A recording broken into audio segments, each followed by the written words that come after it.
What is up, beautiful people? Welcome back to the Made to Excel Fitness Podcast, the fitness podcast for you, by you. I'm your host, as always, Mark Torres, and in today's episode 5, we're going to talk about, is it possible to lose weight and to gain muscle at the same time? Let's talk about it.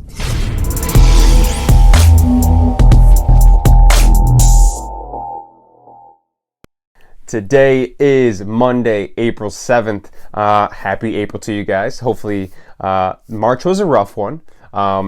April might be a lot of the same, but hopefully you guys are adjusting and thriving. Hopefully you guys are out there, staying safe, all that fun stuff, quarantine life, But in episode 3 of this podcast, the Made to Excel Fitness Podcast, I did my first Q&A. And in that Q&A, the last question was, is it possible to lose weight and to gain muscle at the same time? And I answered the question very briefly, very broadly. If you haven't listened to it, you can go back and listen. But in today's episode, I'm going to take a deep dive into that question and hopefully come up with some nice nuggets of information that you guys can use in your own fitness journeys. And I will forewarn you guys that there's a lot of specificity in this podcast episode in my answer. There's a lot of things that may or may not pertain to you. It's very situational. And we're treading into theoretical waters here, so I'm going to try to convey it as simply as possible, and hopefully you guys don't get lost along the way. The accompanying article to this podcast will be on mtefit.com on Wednesday. It'll go into more depth. There's probably parts of the answer here that will convey better in the article than it would in podcast, and vice versa. So definitely check them both out. If you have any questions after this podcast is over, I'm very accessible, so shoot me a message, shoot me a question on Instagram, on Facebook, via email, whatever the case may be. I would love to help you guys out and answer your questions. So without further ado, without too much dilly-dallying, let's hop right into the question, right? Is it possible to lose weight and to build muscle at the same time? And I think the reason this question is so popular is the fact that these things are on opposite sides of the spectrum, right? You've got to be in a caloric deficit, aka you've got to be consuming less calories than what your body burns in order to lose weight. And conversely, you've got to be in a caloric surplus. You've got to be consuming more calories than what your body burns in order for you to gain muscle, right? So they're very opposite ends of the spectrum. That being said, being in a caloric deficit in order to lose weight is as close to scientific fact as we can get. That's a given. Let's lock that in. But there are actually studies that suggest you don't necessarily have to be in a caloric surplus in order to gain muscle. But it seems to be like for people who are untrained and for people who are starting off as being overweight or obese. So there might be some merit that you don't necessarily have to be in a surplus, but unless you're in one of those two categories, let's operate under the assumption that yes, you have to be in a deficit in order to lose weight, and yes, you have to be in a surplus in order to build muscle, right? So that being said, if I were to cut this podcast to be very, very short, the simple answer, is it possible to lose weight and build muscle at the same time? The answer is no, right? You can't be in a deficit and a surplus in the same exact moment in time. But let's just hold off on that for a second, and we'll dig a little deeper here and see if we can't find a solution, right? So first and foremost, we've got to understand, so there's 4 things in the nutrition aspect that are really important, and 1 thing in the training aspect that are really important that affects this whole concept, right? So there's a lot of variables in the nutrition part of it that can affect your journey, right? So first and foremost, deficit, surplus, what do these numbers mean? How do you find these numbers, and how do they affect you? First and foremost, you've got to know what your caloric needs are, right? So you've got to know how many calories your body's burning in a given day, more or less, right? And there's no way to know for sure. There's no real legit scientific way to look at it and say, this is 100% what you're burning in a day, right? There's no way to know for sure. There's variables all over the place. Depending on who you ask, they're going to give different amounts for you, right? And the most important thing is that you experiment with these numbers and find out really about what your number is so you can make good progress and you're not just taking shots in the dark, right? So first and foremost, how do you find out your caloric needs? There's this website. It has all the information you can ever ask for on it in terms of finding your caloric needs. Very underutilized. So it is called google.com. So I went to Google and I literally just Googled calorie calculator and I clicked on a few of the first few results here. And I input my information, right? So it's going to ask for age, height, weight, and activity level. if you're not sure what to put for activity level, I would underestimate a little bit, right? So if you don't know if you're somewhat active or very active, I would go with the lesser number just so you can be absolutely sure, right? So for myself, I weigh just about anywhere from 175 to 180 on any given day. So I put 180 just to make things a little easier. So the numbers I got. So I got 2,442, 2,500, 2,901, 2,338, and 2,398, right? So I got a bunch of different numbers. Granted, most of them hover around 2,400 calories, which I am a person who has calorie counted before, and I've done this, so I do know that 2,400 calories is just about the right amount of calories for me, which is interesting, right? So these were actually relatively spot on, but I've had the time to experiment with that, and I have nailed that number down a little bit, right? So if you're a true beginner and you've never done that before, you've got to take some time to kind of hammer that number down and figure it out what it is for you. Because if you just so happen to go to the website that gave me 2,900 calories, they're probably going to overestimate for you too. And you're going to be eating and gaining weight and get pissed off because it's going the opposite direction than what you intended it to be. So definitely these numbers, they're a shot in the dark, they're a guess. So you definitely have to experiment with them. And this is where it becomes a little situational, is depending on your goals, if you have a time frame that you want to be in, if you have a really tight time frame, you have less time to experiment. So hopefully, having ample amount of time to play with that number and really figure it out is going to really help you out, right? So using myself as an example, my caloric needs are 2,400 calories will be just about what I need to intake in order for me to maintain my weight. Now, when we talk about deficit and surplus, anything less than 2,400 calories for me is a deficit. Anything more than 2,400 calories is a surplus. So less calories than that, I'll lose weight. More calories than that, I'll gain weight, right? So when it comes to managing my weight and manipulating my weight, the more aggressive of a deficit that I go under, so the more amount of calories that I eat under 2,400 calories, I will lose weight quicker, but I'll also sacrifice a lot of muscle, right? So when you're losing weight, you pull weight from fat and you pull weight from muscle. The more aggressive of a deficit that you're in, the more muscle you're losing. And vice versa, if I was trying to gain weight, gain muscle, the more aggressive of a surplus that I'm in, right? So if I'm eating a lot more than 2,400 calories, I'm gaining mass, I'm gaining muscle, hopefully, but there's also fat gain that occurs from that. So the amount of a deficit or the amount of a surplus also has a big deciding factor in this. So the more conservative you're able to be, the better results you're going to have. So once again, very situational. If you have a very tight time frame and you have to move weight very quickly in either direction, you're going to have to be a little more aggressive with it, and your results may not be optimal for what you wanted, right? So I know that the person who asked this question asked it because they are getting ready for a competition. Depending on when that competition is, they have to decide how aggressive they have to be if they have to make a certain weight or they have a specific weight goal. So they might be overly aggressive, more so than they would have if they had it an ample amount of time, but that's very situational, right? It's dependent on you.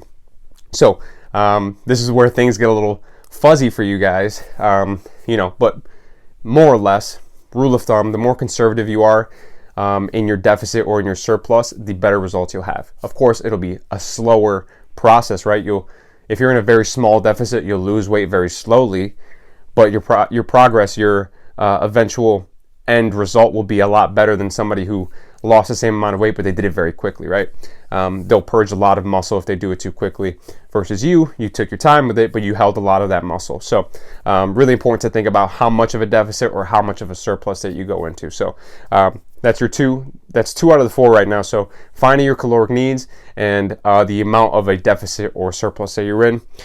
Number 3, protein. Protein is super important, right? When it comes to building muscle or retaining muscle, you got to have a high protein content diet, right? So protein building blocks of muscle, you've heard it all the time, blah blah blah. That's why protein is it's probably the number one selling supplement, I would assume. It's either that or creatine pre-workout. Those are probably the top 3. I'm sure protein is probably number 1. Super important. And in school, I got taught something differently than what I thought beforehand, and now what I thought beforehand, I think now. So it's really interesting how that works. But depending on your goals, right, we're back to being, this is very situational. The higher protein content that you have in your diet, the more you'll be able to gain muscle if you're in a surplus, or retain muscle if you're trying to lose weight, versus somebody who's has a lower content of protein, right? And the amount of protein that you eat is going to be wholly dependent on your goals and your habits, right? So I'm the kind of person who I don't eat meat very much, so my protein content is usually lower than I would hope it to be. So somebody like me, I would probably benefit from having a protein powder where I can add some supplement or add some protein to my diet. But for some of you guys eat protein no problem, and you probably don't need to supplement that. So always keep that in mind. Protein content, higher the better. The higher the better. I would say that, as far as I know, I don't think there's an upper limit to protein, right? Like, you can't overdose on protein. There's no negative side effects to eating too much protein, right? The amount of people that are going to overeat protein anyway is very small. And the typical thinking is that if you consume too much protein, that'll turn into fat eventually if you're not using it. But if you're in a caloric deficit and you're in a fat loss state anyways, that shouldn't be a problem for you. So higher protein content, usually really good for muscle development and for muscle retention if you're losing weight. And last but not least, the cleanliness of your deficit or your surplus, right? So you're trying to lose weight, right? Let's say I'm shooting for 1,900 calories a day. That's what I set my deficit at. I'm going to shoot for 1,900 calories a day to lose weight. Now, if that 1,900 calories is primarily comprised of fruits, veggies, lean proteins, I'm going to get a lot better of a result than if my 1,900 calories were McDonald's, pizza, soda, right? I would lose more or less the same amount of weight, but the result would be a lot better in the cleaner version than the McDonald's, pizza, soda version, right? And if your protein's in check, this will usually, kind of fall into place a little bit. You don't have to think about it too much. But if protein is an issue for you, you might have to really think about the cleanliness of your deficit or your bulk. So yeah, the cleaner the deficit, the cleaner your cutting, the better results you'll have. And same thing on the other side, right? You've heard of dirty bulk, dirty bulk, clean bulk, right? Dirty bulk. Tom Hardy in Batman is the prime example of a dirty bulk, right? He got massive, but he wasn't lean at all, right? He was probably stuffing his face with anything that he wanted. And that was me back in college. I was just stuffing Taco Bell left and right, and I gained a lot of mass, but and hopefully some of that was muscle, but a lot of that was probably fat, because I was, first and foremost, my deficit was too much, and it was a dirty bulk. So it wasn't a very clean, it wasn't a very healthy way for me to bulk. So I gained the weight very quickly, but my results weren't that great, right? As opposed to having done it in a clean fashion, where I could have majority put on muscle versus muscle and fat, some sort of combination of those two. So those are the four main driving factors that will affect this in terms of nutrition, right? Finding your caloric needs, setting a appropriate deficit or surplus, so how aggressive or conservative you are on either side, high protein content, super important, and the cleanliness of your deficit or bulk, depending on your goals, right? So now nutrition, outside of nutrition aside, once you get that down pat and you feel pretty good about that, now you've got to focus on your training, right? These two things kind of go hand in hand. Without one or the other, things kind of start to fall apart a little bit. So let's say your nutrition is good. You're not worried about it. You've got some good ideas. You know how you're going to approach it. Your training also has to be good in order to get the best results you possibly can.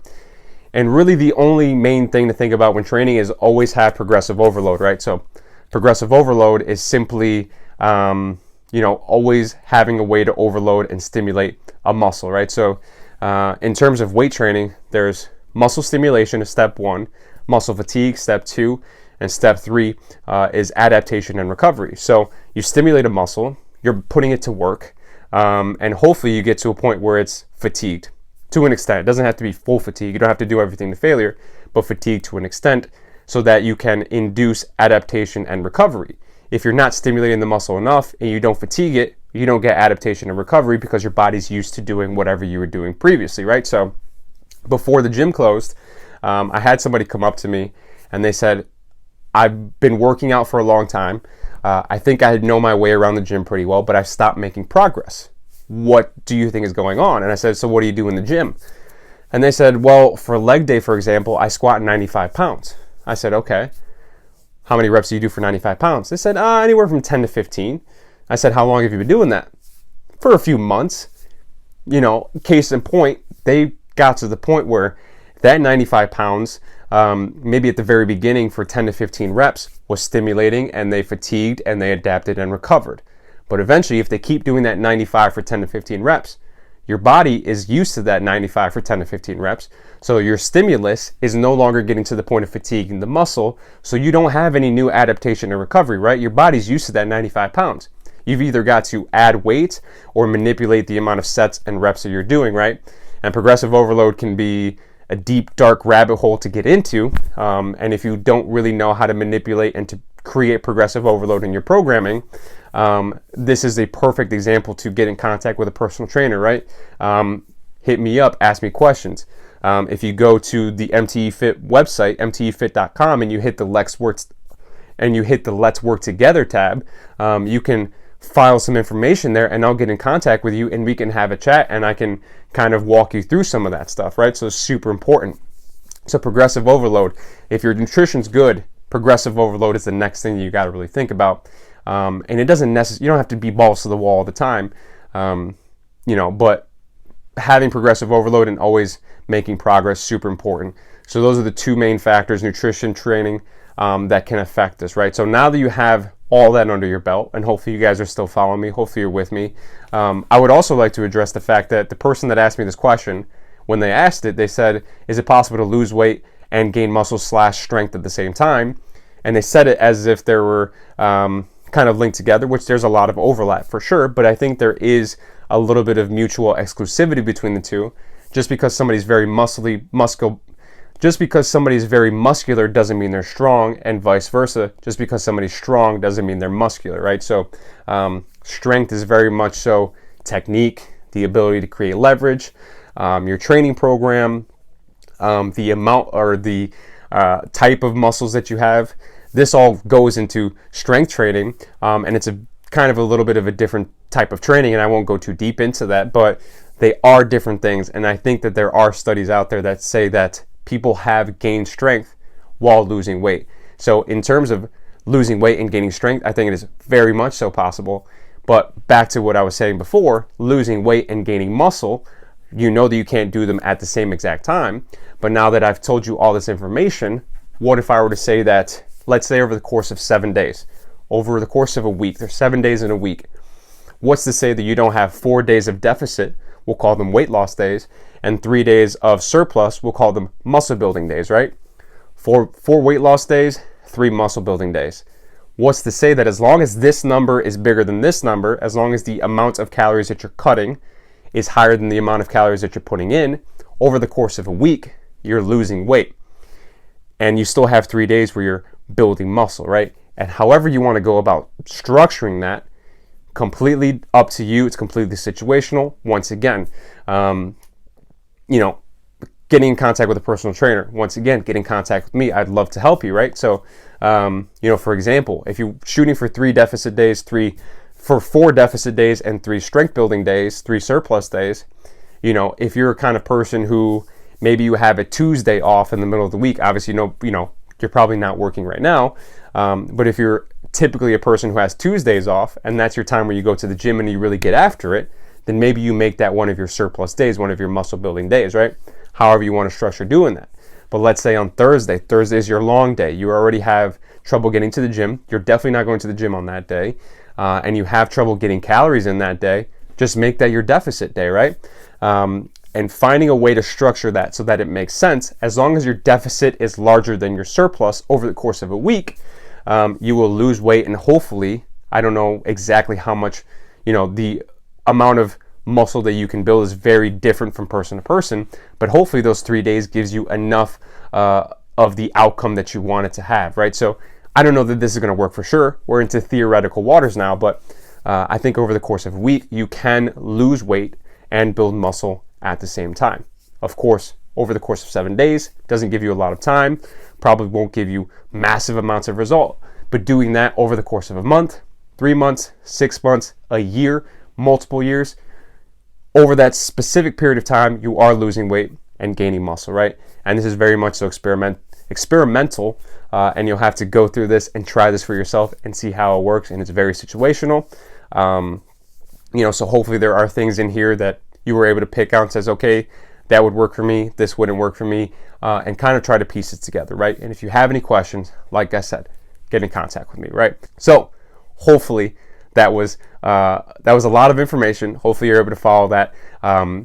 Be on the lookout for the article. All that information will be there. You'll be able to reference back to it. I have a really good feeling about this podcast. I think this is going to be the crown jewel of the Made to Excel Fitness podcast, at least for now, right? We're going to get better, but I have a really, this is a really good episode, I think, for a lot of you guys. I think you're going to get a lot of value out of this. But that being said, I've got 3 more questions. Q&A. If you have more questions for me, shoot them my way. I love answering them, right? I've got 3 really good questions today. So first and foremost was, should you train when sore? For example, if I trained chest 3 days ago and I'm still sore today, should I lift chest? This is a very situational question again, which all of these are going to be situational. And I think that many personal trainers, myself included, have said if you're sore, don't train, or don't train that specific muscle at least. Because if we go back to the stimulus, fatigue, recovery and adaptation stages that I talked about a little earlier, if you're stimulating a muscle and you're fatiguing the muscle, you got to give it time to adapt and recover. If you do not, you're always going to stay in the fatigue stage, right? So I like to compare it to if you have a cut and that cut is starting to scab over. If you don't let the scab, heal all the way and you keep picking at it, that wound is never going to heal, right? So same thing in working out and fatiguing your muscles. You've got to give it time to heal, and the soreness is your body's way of saying, all right, give us a second, we're getting back to normal here, right? So if you have a very deep muscle soreness, I would say give it a day and allow yourself to recover some more, right? And most muscle soreness is going to last 24 to 48 hours, right? So most people will train one thing and then give themselves 2 days in between and then train again, right? So let's say you do legs on a Monday, usually Tuesday you start to feel it, but Wednesday is when it really starts to hurt, right? That's when you go to sit down and take a dump, and you've either got to throw yourself onto the toilet seat or let yourself down very carefully because your legs are in a world of hurt, right? And then Thursday you should be good to go and do legs again. But let's say you are sore on Thursday. If it's a real deep soreness, hold off. If it's a little light soreness, like it feels like you're coming off of it and you don't want to you don't want to mess up your training schedule, then you should maybe be good to go. Maybe go a little lighter on that day and don't go super hard balls to the wall, right? So very situational. Deep muscle soreness, stay away. Light muscle soreness, if you can train around it, I would. If not, maybe no harm, no foul, but I would say do it all the time, right? So be a little cognizant of it. Fantastic question. Question number 2. Question number 2. How do you balance always trying to get better and reflecting on your accomplishments? This is an amazing question, right? And I think that this is super important to think about. If you have something that you want to achieve, if there's something out there that you're still trying to attain, I think the mindset of always wanting to get better is super important, right? Once you become complacent, you stop making progress. But if you have gotten to the point where you are happy with your progress, maybe there's nothing, maybe you've done what you wanted to do and you're good just maintaining, right? But if there's still something out there you want to attain, always having the mindset of getting better, I think is a good thing, right? But I also think that there is a point in time where your progress will slow down and it'll stagnate. And I think that it's very easy to get into your head and be, and kind of lose sight of what you were trying to do, right? And maybe lose interest, be no longer motivated, right? So I think that reflecting on your accomplishments can be the driving force that pushes you forward again, right? It's kind of like when you're driving a car, you're looking primarily forward, but you've always got to look in the rearview mirror, and that's going to dictate how you manage that car, right? So, being cognizant of the things that you did in the past and giving yourself a pat on the back will maybe be the driving force that continues to propel you forward, right? So always striving to be better if you have something that you want to be better at, but realizing that you've done a fantastic job up to this point, and you've got to stick with it and continue to keep going. Both fantastic things to do. That was an amazing question. So just be cognizant of both, right? Amazing question. And last but not least, question number 3 to wrap up today's episode: how to be motivated to work out at home. And this is the question of the century now. Everybody's at home. Not everybody. Most people are at home, working out at home. Working out at home is a different beast, right? It maybe takes a lot of brain power to work out at home versus going to the gym where everything's right there and you don't have to do too much work. You kind of plug and play, go to a machine, do the machine, grab some dumbbells, whatever the case may be. Working out at home is a little more difficult, right? There's a little more brain power that goes into it. And I think this is a twofold question in that there are ways to boost motivation, and those ways are very individual to you. For example, I love to listen to podcasts, but usually I listen to podcasts in the car on the way to work or sometimes at work. Now I'm doing neither of those things, so I don't have time to listen to podcasts. The best time to listen to podcasts for me is when I'm working out. But sometimes the podcasts just don't cut it, right? I've got to put some music on, and that'll get me pumped and get me motivated to do my workout, right? So something like that may or may not work for you, right? And I do think that there are some studies that suggest that having music when you're working out actually improves the quality of your workout. But there's other things like I like to watch workout videos. Those get me motivated. And that's going to be very individual. That might not work for you. So I think there are ways to get yourself motivated in that aspect. But I also think that if you're solely relying on motivation to get you through this, you're going to fight a really difficult uphill battle, right? So usually if you need motivation to do something, it's because it's something that you don't want to do in the first place, right? Most people don't need motivation to go watch TV because they enjoy watching TV. If you need motivation to do something, it's because you're dreading doing it. And I think that changing your approach to fitness in a way that is not dreadful for you, right? It's a very low barrier for you to go over to accomplish it is probably the best way to not rely on motivation, right? So, for example, right now there's a lot of people saying, now's the time, like if you were complaining that you didn't have the time to do something and you're not doing it now, you're unmotivated, or whatever. I've seen a bunch of things like that. Just because somebody on the internet is saying that you're unmotivated because you don't want to do something that you have the time to do now doesn't mean you should listen to those people, right? Just because there's other people now that are working out 5, 6, 7 days a week doesn't mean you have to do that, right? And if somebody tells you otherwise, you can go tell them to sit on a pole. If working out 5, 6, 7 days a week is too much of a hassle for you and you really don't want to do it to the point where you're relying on motivation, cut those days. Try to work out 2 or 3 days a week for 15 to 20 minutes. That should be easy enough and attainable enough that you don't need the motivation anymore. You're like, all right, it's just a 15, 20 minute session. I can get through it. You don't need to be constantly looking for motivation to get you through that. It should be kind of easy to do on your own. And hopefully through that, you start to do that consistently, and you start to hammer it down, you'll maybe get to enjoy it, and you'll be able to add more and more and more, and you become more intrinsically motivated because you want to work out versus having the need to feel like you have to work out.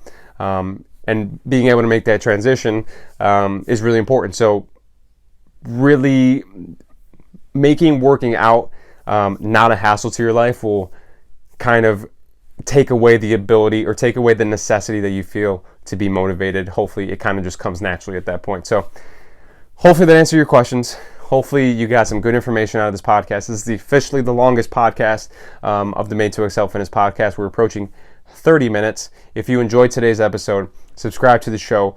It would mean the world to me. If you have questions, hit me up. I would love to answer your questions, right? I'm bored too, right? Give me something to do. But anyways, I appreciate you all.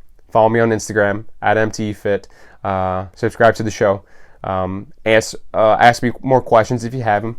Questions for the show, questions for your personal life, whatever the case may be. And that about wraps up today's episode, episode 5. Can you lose weight and build muscle at the same time? Maybe. Peace out, guys.